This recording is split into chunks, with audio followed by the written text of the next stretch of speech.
Yaga. When I started making some of these videos, I would see myself going over certain topics more than once, and I would be like, oh, I've already said that, but I used to actually consume or watch this content from other creators before, and I would like them to actually go over the same topics in different ways. So I did actually appreciate that, because it reminded me, because of this thing about narcopaths and these people who suffer from these cluster B personality types, is that you can go on with your day-to-day 9 to 5 run-of-the-mill life, and you might actually be living in a timeline where you don't come across narcs, even though it's impossible to, because they're everywhere. I mean, you probably have one at your local coffee shop or record shop or clothes shop or wherever that you may frequent. You might have grew up in a healthy family. You might work for yourself. You may be in an office with healthy colleagues, people not trying to compete, people actually working together as a team. But this isn't the norm. The norm is you're around these characters who are in secret competition with you, are hoping on your downfall, watching your every move, micromanaging you. Basically, the world is full of sociopaths, psychopaths. Now, this topic is a topic that needs to be studied, and it needs to be something we talk about a lot. And it's the eyes of the narc and the movements of the narc. I'm not sure if all of you have come across the black eyes. I've come across the black eyes on occasion before, when their eyes, you upset a narc to the point that they're so angry, their pupils become wide. And I don't believe their full eye goes black, but I'm convinced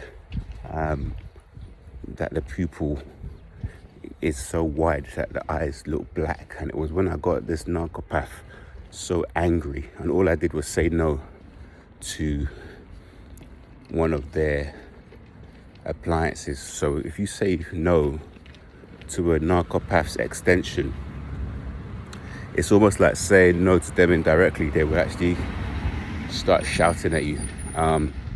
So her eyes went black. Now, I've seen this look maybe on 5 occasions. The narcopath narcissist smirk.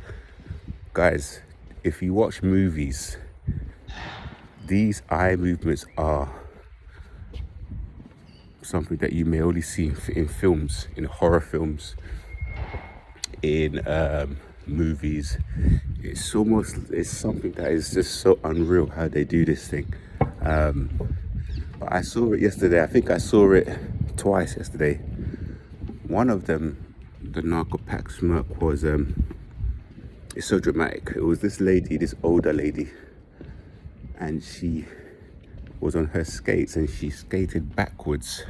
I was sat on my stool, and as her skates came to a stop with the stop at the front, she put her stopper into the floor, so her stopper scratched across the floor, making this sound. Stop.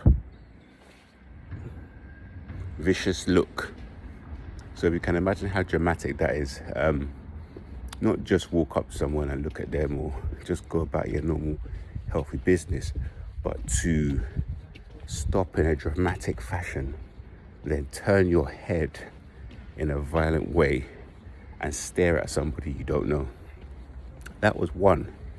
Now the second one was of somebody whom I had to block him. He was someone that I think I rescued his speaker at one time, and he's one of the people who they arrange events, and he's well known in that scene, and he's always around, and I'm convinced he's a narcopath. He will go through periods on sort of saying hello and periods of not saying hello. And when people are speaking to me, he starts speaking to me. So he was sat behind. There was a man yesterday played music. So there was a DJ with some speakers, and there was a lot of people there. And he was sat behind the DJ, and another so-called skater made a gesture towards me, and he looked on with this smirk.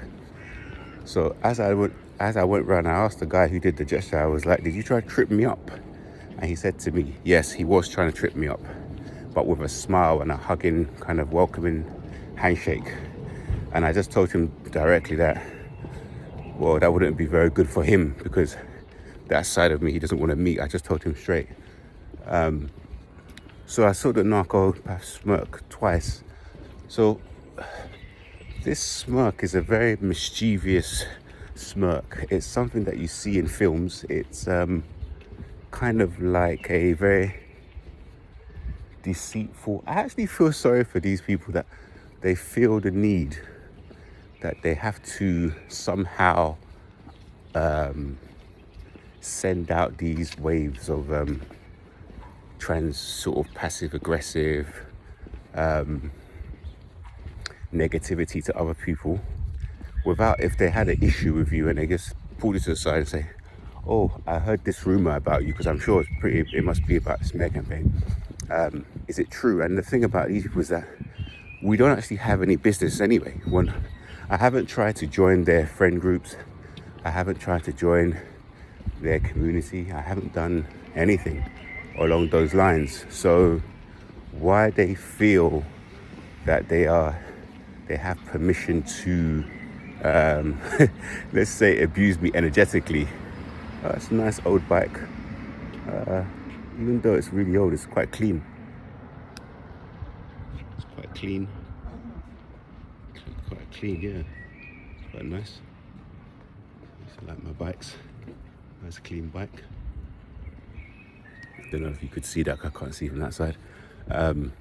Why they think they have free reign to energetically abuse us is beyond me. So these characters, they'll be sitting across from you, and they'll be giving you these really disgusting eyes.